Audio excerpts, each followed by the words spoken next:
ఇప్పుడు మనం చేప ముక్కలకి మసాలా పట్టించుకున్న తర్వాత ప్రాసెస్ ఏంటో చూద్దాం. చేపలు ఫ్రై చేసుకుంటున్నాం కాబట్టి సిలిండర్ వెలిగించి ఆయిల్, డీప్ ఫ్రైకి సరిపడా ఆయిల్, మరి బాగా వేసుకోకండి, కొంచెం వేసుకోండి, సరిపోదు అనిపిస్తుందండి, ఇంకొంచెం వేసుకొని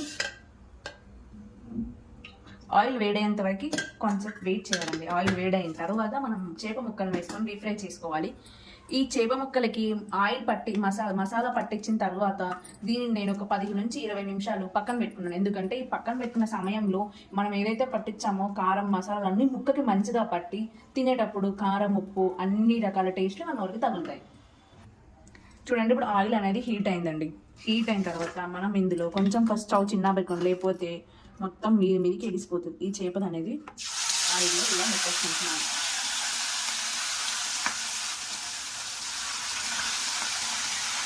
మా చిన్నదని అందుకే 3 ముక్కలు వచ్చినాయి అంతే అండి. ఇప్పుడు మళ్ళీ పెద్దగా వేసుకొని చేపలు గోల్డ్ కలర్ వచ్చేంత వరకు మంచిగా వేపుకోవాలి ఆయిల్లో.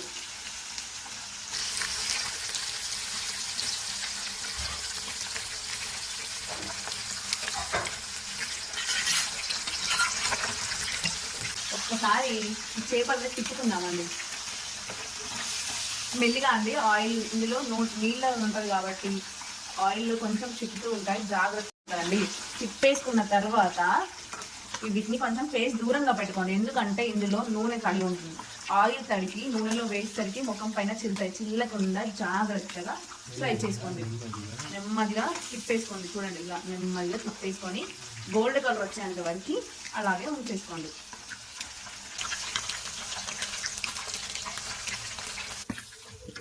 చూడండి, ఇలా గోల్డ్ కలర్ వచ్చిన తర్వాత మనం చేప ముక్కల్ని తీసి పక్కన పెట్టేసుకోండి. ఆయిల్ ఇలా వంపుకుంటూ తీసుకొని మీరు బాండ్లో పెట్టుకుంటున్నానండి. ఇది మంచిగా కాలింది. ఆయిల్లో మసాలా అనేది మొత్తం దిగిపోతుందండి.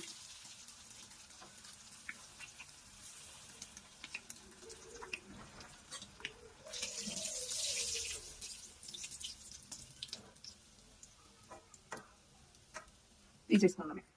మళ్ళీ నెక్స్ట్ ఆయిల్ చిన్ననే పెట్టేసుకొని మిగతా చేప ముక్కని కూడా వేసుకొని గోల్డ్ కలర్ వచ్చేంత వరకు వేసుకోవాలండి.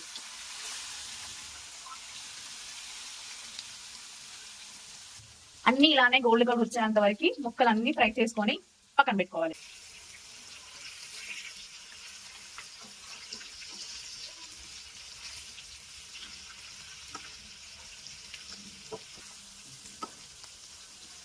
అన్నీ ఇలా తిప్పుకోవాలండి, ఒకటి ఇంకొకటి ఈవెన్ గా తిప్పుకొని